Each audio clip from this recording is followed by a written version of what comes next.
Assalamualaikum warahmatullahi wabarakatuh. Halo semuanya, kami dari kelompok 9 kelas 3 DPGSD. Kenalin, aku Meila selaku Ketua Penanggung Jawab 1 dari mata kuliah pembelajaran IPA di SD.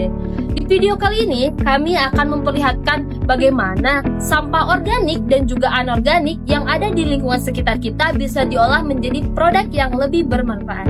Berdasarkan pengamatan singkat yang kami lakukan di lingkungan tempat tinggal dan juga area kampus, kami melihat bahwa sampah seperti daun kering dan plastik masih dibiarkan menumpuk tanpa pengolahan.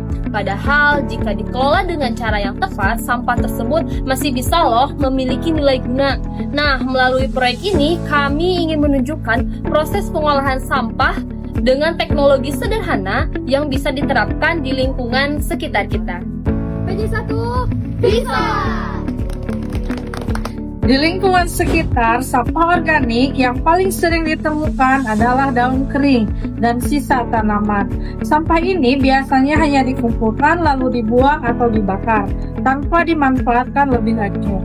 Cara pengolahan seperti ini tidak hanya kurang efektif, tetapi juga menimbulkan bau dan mengganggu kebersihan lingkungan. Oleh karena itu, sampah organik perlu diolah agar tidak menjadi masalah, melainkan bisa memberikan manfaat kembali. Selain sampah organik, sampah plastik dan botol plastik juga cukup banyak dihasilkan dari aktivitas sehari-hari. Sampah ini juga sering tercampur dengan jenis sampah lain karena tidak dipilah sejak awal. Akibatnya, sampah plastik menumpuk dan sulit terurai dalam waktu yang lama.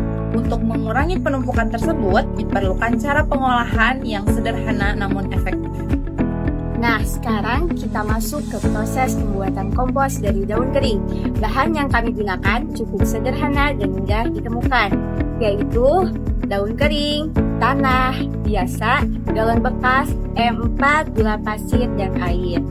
Langkah pertama, kami mengumpulkan daun-daun kering yang ada di sekitar lingkungan.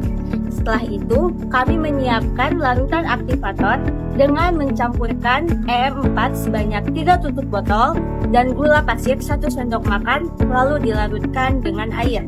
Sambil menyiapkan larutan, galon bekas kami belah menjadi 2 agar mempermudah proses pengisian bahan. Nah, galon ini juga nantinya berfungsi sebagai wadah pengomposan. Setelah semua siap, proses pencampuran dimulai. Pertama, tanah dimasukkan ke dalam galon sebagai lapisan awal. Setelah itu, daun kering dimasukkan di atasnya. Kemudian, larutan EM4 dan gula disiramkan sedikit demi sedikit. Langkah ini dilakukan secara berulang, yaitu tanah, daun kering, larutan EM4, dan gula, sampai semua bahan tercampur. Setelah selesai, galon ditutup rapat tanpa diberi celah atau ventilasi.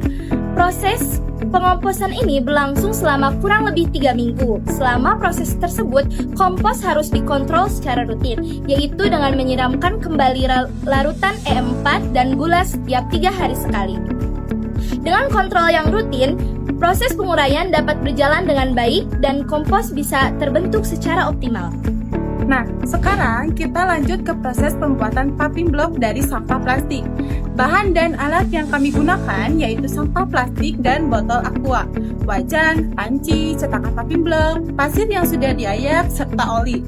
Langkah pertama, kami memanaskan oli di dalam wajan. Setelah oli cukup panas, sampah plastik dan botol plastik digunakan secara bertahap, lalu ditambahkan pasir yang sudah diayak. Campuran tersebut kemudian diaduk terus-menerus hingga plastik mulai larut dan semua bahan tercampur secara merata. Pada tahap ini, pengadukan dan pemanasan perlu diperhatikan agar tidak menggumpal dan hasil paving block bisa lebih padat. Setelah campuran dirasa sudah cukup, larut dan menyatu, bahan siap untuk dicetak. Campuran plastik dan pasir yang telah larut kemudian dituangkan ke dalam cetakan yang telah disiapkan. Setelah itu, cetakan dipres, ditekan agar campuran menjadi lebih padat dan bentuk paving block lebih rapi. Untuk melepas paving block dari cetakan, cetakan dicelupkan ke dalam air. Cara ini memudahkan paving block terlepas tanpa merusak bentuknya. Hasil akhirnya berupa paving block dari sampah plastik yang telah dicetak dan siap digunakan sebagai prototipe skala kecil. Melalui proses ini, sampah plastik yang sebelumnya tidak bernilai dapat diolah menjadi produk yang lebih bermanfaat dan memiliki nilai guna. Melalui proyek ini, kami berharap proses pengolahan sampah dapat menjadi solusi yang mudah diterapkan serta mampu mengurangi penumpukan sampah yang ada di lingkungan sekitar kita. Sekian video dari kami. Terima kasih. Wassalamualaikum warahmatullahi wabarakatuh.